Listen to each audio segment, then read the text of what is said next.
નમસ્કાર મિત્રો, good morning.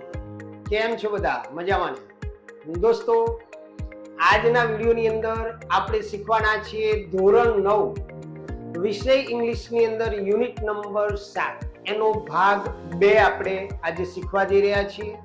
જો આપે પાર્ટ 1 ન જોયો હોય તો એની લિંક ડિસ્ક્રિપ્શનમાં આપેલી છે, ત્યાં જઈને જોઈ લેજો. આજના વિડીયોની અંદર પણ આપણે કેટલાક એવા જ પ્રશ્નો કે જે વિદ્યાર્થીઓને મૂંઝવતા પ્રશ્નો છે એનું નિરાકરણ કરવા જઈ રહ્યા છીએ.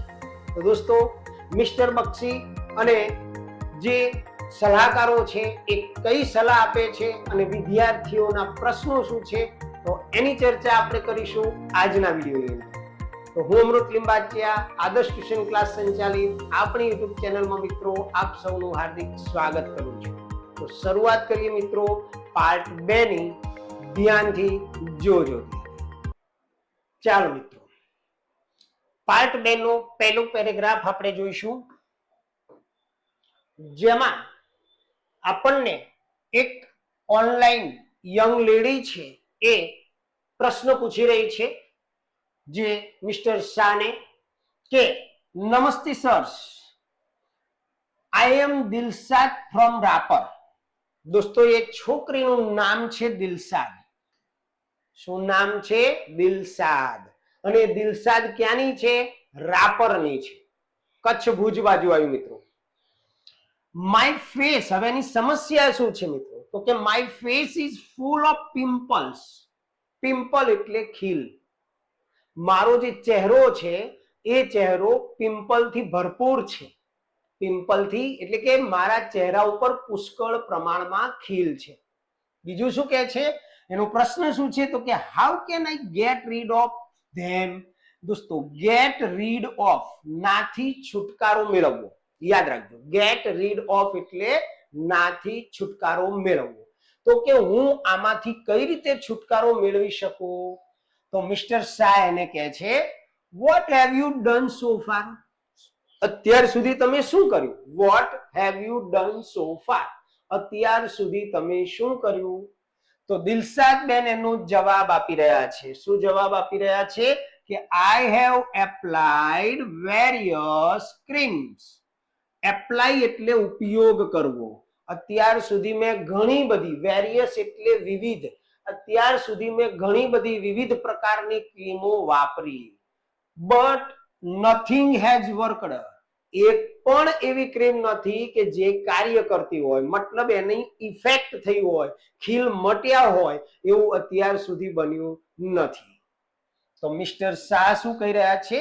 કે Dilshad, don't worry too much. Doctor Shah જે છે, મિસ્ટર શાહ એ દિલશાદને કહી રહ્યા છે કે ડોન્ટ વરી, ચિંતા ના કરીશ. કેમ ચિંતા ના કરીશ? તો કે પિમ્પલ્સ આર કોમન. ખીલ જે છે સામાન્ય છે. એટ ધીસ એજ, આ ઉંમરે, ટીનેજની ઉંમરે, તરુણની ઉંમરે ખીલ થવા એ સામાન્ય છે દોસ્તો. કારણ કે ટીનેજર્સની અંદર પ્રસ્વેદ ગ્રંથિઓ જે છે અને તૈલ ગ્રંથિઓ જે છે એક્ટિવ થઈ જાય, એના કારણે ટીનેજરની અંદર આવા પ્રકારના ફેરફારો કોમન હોય છે. They are sure to go, કારણ કે આ ખીલ તને અત્યારે ભલે થયા, પરંતુ એ 100% જતા રહેશે, મટી જશે. દિલશાદ ને મનમાં પ્રશ્ન થાય છે, but Y, but how, sorry, but how, પણ કેવી રીતે જતા રહેશે? એમને જતા રહેશે? પિક્ચરમાં બતાવે, ટીવીમાં સિરિયલમાં બતાવે એમ આમ ટપકું મૂક્યું ક્રીમનું જતા રહે? ના. તો શું કહે છે દિલશાદ કે આઈ એમ ટાયર્ડ ઓફ એપ્લાઇંગ ક્રીમ. આ જુદી જુદી વિવિધ પ્રકારની ક્રીમો વાપરીને તો હું ટાયર્ડ થઈ ગઈ છું, કંટાળી ગઈ છું. મિસ્ટર શાહ કહે છે, એને સલાહ આપે છે, don't get carried away by the ads. Ads એટલે જાહેરાત. આપણે ટીવીમાં જાહેરાત આવે એટલે ફલાણી ઢેંકણી પોસડી બધી જાત જાતની ક્રીમો લાવીએ, પણ અહીંયા મિસ્ટર શાહ શું સલાહ આપી રહ્યા છે દિલશાદને? કે don't get carried away by ads. કેરી અવે એટલે દોરવાવું, મતલબ જાહેરાતોથી દોરવાઈશ નહીં, જાહેરાતોથી તો લલચાઈશ નહીં. તો શું કરવું? Better consult a skin specialist. કોઈ ચામડીના સ્પેશિયાલિસ્ટ હોય એની તો કન્સલ્ટ એટલે સલાહ લે. કન્સલ્ટ નો મતલબ થાય સલાહ લેવી. તો દિલશાદ કે થેન્ક યુ સર. દિલશાદે કહ્યું તમારો આભાર. તો આ રીતે દોસ્તો દિલશાદના જે પ્રશ્નો હતા એનું સોલ્યુશન એને મિસ્ટર શાહ પાસેથી મળી ગયું. એનો ચહેરો જે હતો એ ખીલોથી ભરપૂર હતો અને એને સલાહ આપવામાં આવી સ્કિન સ્પેશિયાલિસ્ટ પાસે જઈ એમની સલાહ લેવાની. ચાલો ત્યારે હવે આ પેરેગ્રાફના ક્વેશ્ચન આન્સર તરફ આપણે મિત્રો જઈએ. ચાલો દોસ્તો તો પેરેગ્રાફના ક્વેશ્ચન તરફ જઈએ અને એના આન્સરો પણ તમે બુક ખુલ્લી રાખજો એટલે તમને ખ્યાલ આવશે. પહેલો ક્વેશ્ચન છે દોસ્તો, where is Dilshad from? Dilshad ક્યાંની છે? તો દોસ્તો દિલશાદે પોતાની પહેચાન આપી ત્યારે કીધું હતું દિલશાદ ઇઝ ફ્રોમ રાપર. રાપરની છે. બીજો ક્વેશ્ચન છે મિત્રો, why should teenagers not worry about pimple? શા માટે ટીનેજરોએ તરુણોએ ખીલો વિશે ચિંતા ન કરવી જોઈએ? તો દોસ્તો લાસ્ટ વાક્યમાં આપણને મિસ્ટર શાહે કીધું હતું એમાં દિલશાદને એવી સલાહ આપવામાં આવી હતી કે ડોન્ટ વરી, ચિંતા ના કરીશ. કેમ ના કરીશ એનું કારણ બતાવ્યું હતું. તો અહીંયા આપણે એનો જવાબ જોઈશું, teenagers should not worry about pimple. જો અહીંયાથી જવાબ સ્ટાર્ટ થશે, ટીનેજર શુડ અહીંયા આવી જશે મિત્રો. Teenagers should not worry about pimple because, કારણ કે it is common during teenager. Teenage છે હો, ટીનેજ એટલે તરુણ ઉંમર દરમિયાન એ સામાન્ય છે. And they are sure to go, અને ચોક્કસ જતા રહેશે. આગળનો પ્રશ્ન છે ત્રીજો, what is doctor Shah's advice to Dilshad? દોસ્તો એડવાઇસ બે શબ્દો ધ્યાન રાખવા, એક એડવાઇઝ અને એક એડવાઇસ. આ જે છે વર્બ ફોર્મ છે. એડવાઇઝ એટલે સલાહ આપવી અને એડવાઇસ એ નાઉન ફોર્મ છે, એનું ગુજરાતી થાય માત્ર સલાહ. તો what is doctor Shah's advice to Dilshad? Doctor શાહની દિલશાદને શું સલાહ છે? તો ડોક્ટર શાહ એડવાઇસીસ, જો ક્રિયાપદ આવ્યું, સલાહ આપે છે દિલશાદને કે નોટ ટુ ગેટ કેરીડ અવે. જો ધ્યાન રાખજો આ રીતે જ લખવાનું, not to get carried away by ads, જાહેરાતોથી દોરવાઈશ નહીં. And ask her to consult, અને તેણીને કહ્યું કે to consult skin specialist, skin specialist જોડે જઈને એની સલાહ લે. ચોથો ક્વેશ્ચન દોસ્તો, વોટ ઇઝ દિલશાદ્સ પ્રોબ્લેમ? દિલશાદની સમસ્યા શું હતી એવો પ્રશ્ન પણ આ પેરેગ્રાફની અંદરથી પૂછી શકે.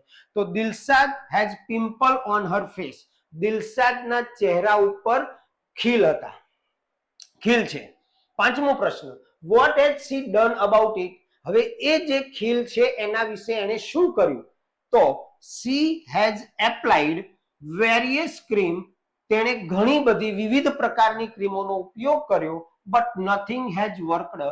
પરંતુ એક પણ ક્રીમનો ઉપયોગ એને ફાયદામાં રહ્યો નહીં. કોઈ પણ ક્રીમે કામ કર્યું નહીં, ખીલ મટાડ્યા નહીં. તો આ હતા દોસ્તો આગળના પેરેગ્રાફના પ્રશ્નો. હવે આપણે આગળના પેરેગ્રાફમાં નેક્સ્ટ પેરેગ્રાફની અંદર જઈએ. ચાલો મિત્રો આગળના પેરેગ્રાફની અંદર આપણે સમજીએ શું કહે છે. હવે તો એન્કર કહે છે, એન્કર સે ડોક્ટર શાહ હિયર ઇઝ અંતિમ. છોકરાનું નામ છે દોસ્તો, અંતિમ એટલે છેલ્લો નહીં, અંતિમ એ છોકરાનું નામ છે. વિથ અ ક્વેશ્ચન, એક પ્રશ્ન સાથે અંતિમ છે અહીંયા. હવે અંતિમભાઈ જે છે એ પ્રશ્ન પૂછી રહ્યા છે. અંતિમ સેડ ગુડ ઇવનિંગ સર. શુભ સાંજ સાહેબ. આઈ એમ અંતિમ ફ્રોમ કાવીઠા. દોસ્તો કાવીઠાનો હું અંતિમ, એટલે અંતિમ ભાઈ કાવીઠાથી છે. Mister Bakshi and doctor Shah good evening, શુભ સાંજ. What's your question?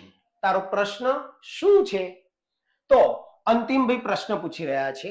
એના મનમાં જે પ્રશ્ન થતો હતો એ પ્રશ્ન પૂછી રહ્યા છે કે can blood donor acquire HIV? Blood એટલે રુધિર, ડોનર એટલે દાતા. બ્લડ આપનાર, જે આપણે બ્લડ ડોનેટ કરીએ ને, તો એ બ્લડ ડોનર જે છે એને એક્વાયર એટલે થવું અથવા પ્રાપ્ત થવું. એચઆઈવી, એચઆઈવી થઈ શકે જે વ્યક્તિ લોહીનું દાન કરે બ્લડ બેંકની અંદર, એને એચઆઈવી થઈ શકે. તો મિસ્ટર બક્ષી એમને કહે છે કે ધેટ્સ અ ગુડ ક્વેશ્ચન. આ ખૂબ જ સારો પ્રશ્ન છે. By the way a student like you. By the way જે છે એ દોસ્તો એનું ગુજરાતી ન થાય પણ વાતને ટાળવા માટે વપરાય. તો કે by the way a student like you, તારા જેવા વિદ્યાર્થીઓ જે છે કેન નોટ ડોનેટ, દાન ન કરી શકે. જો ડોનર, ડોનેટ અને ડોનેશન. ડોનેટ એટલે દાન કરવું, બ્લડ એટલે રુધિરનું. તારા જેવા વિદ્યાર્થીઓ મતલબ 18 વર્ષથી નીચેના જે વિદ્યાર્થીઓ હોય બ્લડ ડોનેટ ન કરી શકે. તો અંતિમ કે છે આઈ નો ધેટ સર. હા સાહેબ, એ તો મને ખબર જ છે ભાઈ કે ભાઈ મારા જેવો વિદ્યાર્થી હોય એ બ્લડ ડોનેટ ન કરી શકે. આઈ જસ્ટ વોન્ટ ટુ નો, માત્ર હું તો જાણવા ઈચ્છું છું કે ભાઈ કોઈ પણ વ્યક્તિ બ્લડ ડોનેટ કરતું હોય તો એને HIV કહેતા એડ્સ થઈ શકે? તો મિસ્ટર બક્ષી કહી રહ્યા છે ઇટ્સ ક્વાઇટ સેફ. દોસ્તો આ ક્વેશ્ચન આવશે, ધ્યાન રાખજો. ક્વાઇટ એટલે તદ્દન, સેફ એટલે સલામત. તો કે બ્લડ ડોનેટ કરવું એ એકદમ સલામત છે, એને HIV થતો નથી. કેમ નથી થતો? સોરી, આખું વાક્ય પહેલા ક્લિયર કરીએ. It is quite safe to donate blood to an HIV patient. HIV patient એટલે દર્દીને બ્લડ ડોનેટ કરવું એકદમ સલામત છે, કારણ કે the blood donor cannot get infected. Get infected એટલે ચેપ લાગવું. લોહી આપનારને, રુધિરનું દાન કરનારને ચેપ લાગી શકતો નથી, બીકોઝ, કારણ કે the instrument એટલે સાધનો આર સ્ટરીલાઇઝ્ડ. સ્ટરીલાઇઝ્ડ એટલે જંતુ મુક્ત હોય છે, મતલબ એકદમ ચોખ્ખા હોય, સ્ટરીલાઇઝ કરેલા હોય મેડિકલની રીતે, અને એના કારણે એને કોઈ ઇન્ફેક્શન થતું નથી. અંતિમ કે છે થેન્ક યુ સર, તમારો આભાર. તો એન્કર એને એક સ્લોગન આપે છે કે યુ શુડ. દોસ્તો આ છે slogan, know AIDS for no AIDS. જો you should know AIDS for no AIDS. હવે આનો મતલબ શું થાય દોસ્તો? નો એટલે જાણવું. તમે એડ્સ વિશે નોલેજ રાખતા હશો, જો એડ્સની તમારી પાસે માહિતી હશે. એડ્સ એટલે એક્વાયર્ડ ઇમ્યુનો ડેફિશિયન્સી સિન્ડ્રોમ, એડ્સનું ફૂલ ફોર્મ.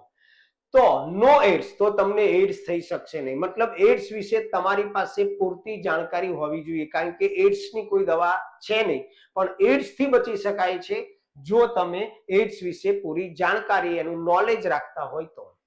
પછી કહે છે anchor before we conclude. Conclude એટલે પૂરું કરવું. કન્ક્લુડ નો મતલબ અંત લાવવો, પૂરું કરવું. બિફોર એટલે પહેલા.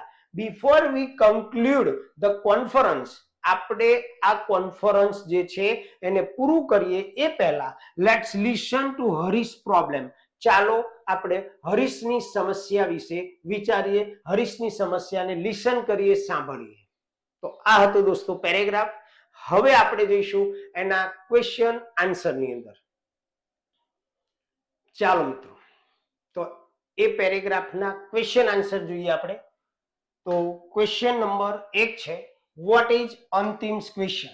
અંતિમનો પ્રશ્ન શું છે?